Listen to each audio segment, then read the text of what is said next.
In 1958, a series of strange, paranormal activity would occur to an everyday family in Long Island, New York. While many paranormal cases play out over years or decades, this case is truly unique in that 67 incidents, at least, occurred just over a 5-week period. The case drew national media attention, with many of the strange events being filmed on television, and what many say is the first paranormal TV show in history. In this case, also inspired the 1982 horror classic movie Poltergeist. After much strange activity and a variety of investigators researching the home during the activity, no one could solve the mystery. Then, as quickly as it started, all activity ceased. In today's episode, we will examine Popper the Poltergeist, a name given that will soon be evident why. On February 3rd, 1958, Lucille Herman, a registered nurse, was home from work and cooking dinner for her family. Around 3:30 p.m., her children, Lucille, who was 13 years old, and Jimmy, who was 12, arrived home from school. As they entered the kitchen, chaos would ensue.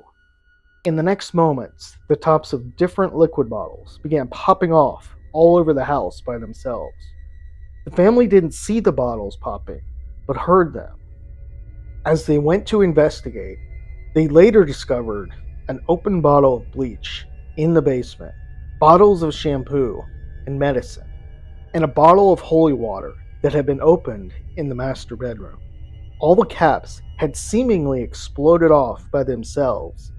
It's important to point out all of the bottles were sealed with twist-off metal or plastic caps.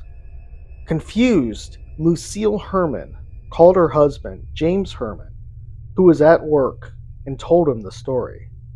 James was perplexed as well, but since no one was hurt, he decided he didn't need to leave early. On the train home from New York City, James thought about the issue and was sure that it had been the result of some chemical reaction that made the lids blow off. However, when he arrived home, James was baffled as many of the tops were screw-top lids. Still, as busy as the family was, and since no one was hurt, the family decided to let it go. 2 days would pass without incident.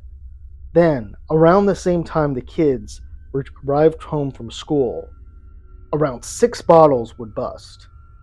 This included a bottle of nail polish, a bottle of rubbing alcohol, a bottle of bleach, detergent, and a bottle that contained holy water on Miss Herman's dresser. The next day on Friday night, bottles burst again.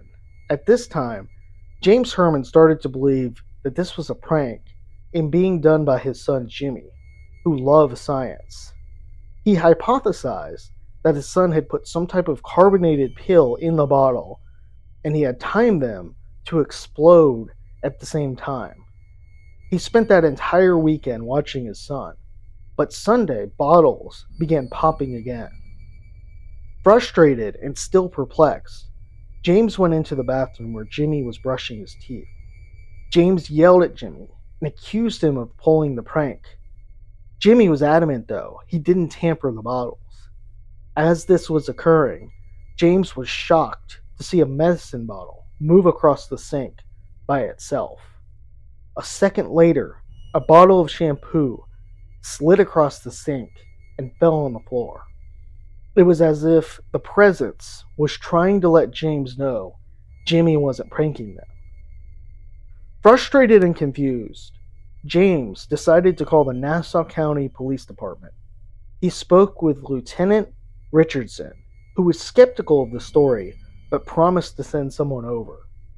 Officer James Hughes was assigned to the case and went to the house wondering how he got it.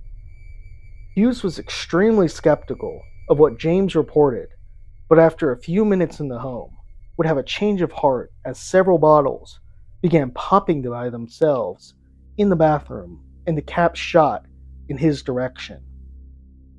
Overwhelmed, Officer Hughes decided this incident needed further investigation, and Detective Joseph Tozzi was assigned.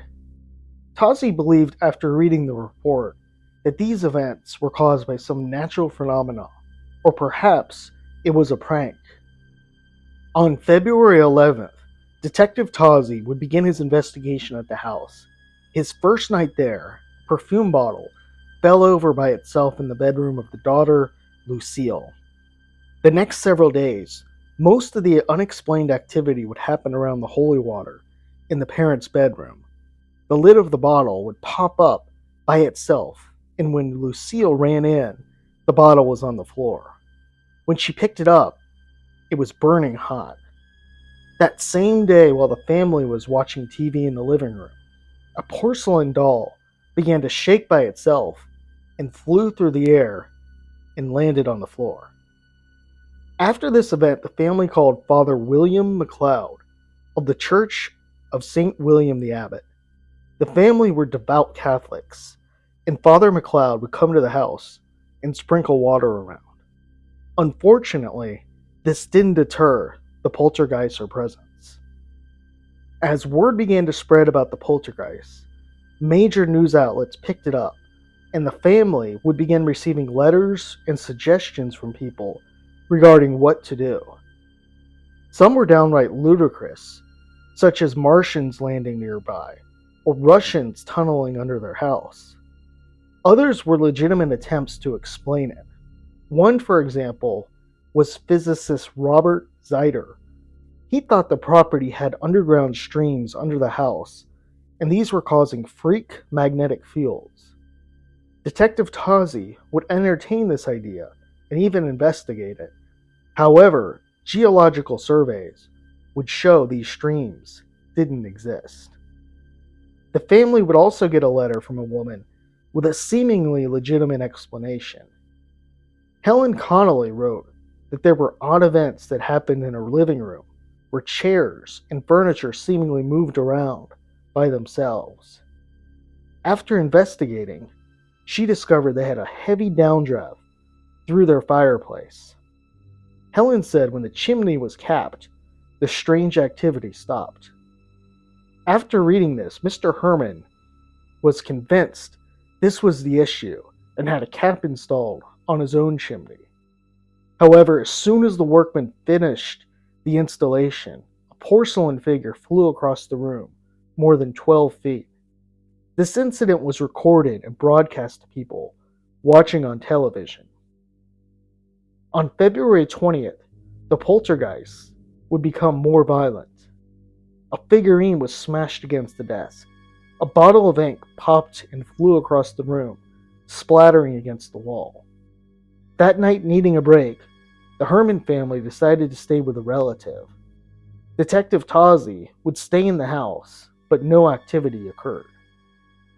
Tozzi had been working and documenting the events since he started. He had contacted the Air Force, engineers, and checked radio waves, but nothing could explain the activity. One scary event happened when he and Jimmy Herman were going down to the basement.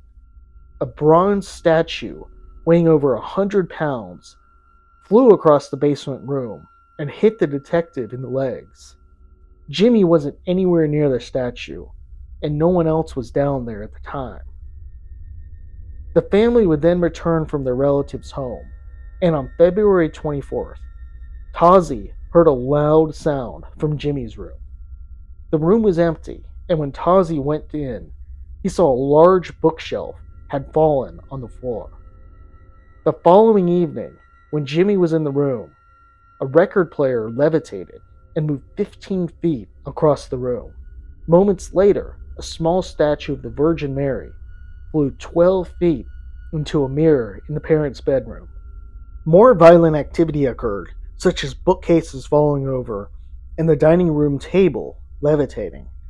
At this point, Detective Tozzi was concerned over the uptick in violent behavior. The poltergeist also seemingly was also trying to communicate as it was knocking on the walls. Around this time, scientists at the Parapsychology Laboratory at Duke University, North Carolina, became interested. The group had a theory of what might be happening. They believed it was a case of psychokinesis. Psychokinesis is the theory that certain people, under the right circumstances, could influence the behavior of objects and moving them without touching them. The scientists had gathered evidence that this phenomenon does exist and could be occurring in the Herman household. Dr. J. Gaither Pratt from Duke came to New York and arrived at the Herman house on February 26. Pratt thought that someone in the house was unknowingly causing the strange events to occur. Pratt would observe the situation for several days, and it remained quiet until March 2nd. Then, the Herman family and Pratt witnessed several strange events. A dish fell on the floor by itself. A night table flipped over. A few days later, a bookshelf would turn over by itself. On March 10th, Popper the Poltergeist would perform his last act. The family would hear a loud noise from the basement and found a bleach bottle popped and lost its plastic lid. Between February 3rd and March 10th, there had been 67 strange events recorded. A variety of specialists had came and investigated the home, but no one could find an explanation. This included plumbers, firemen, the Duke parapsychologists, engineers, just to name a few.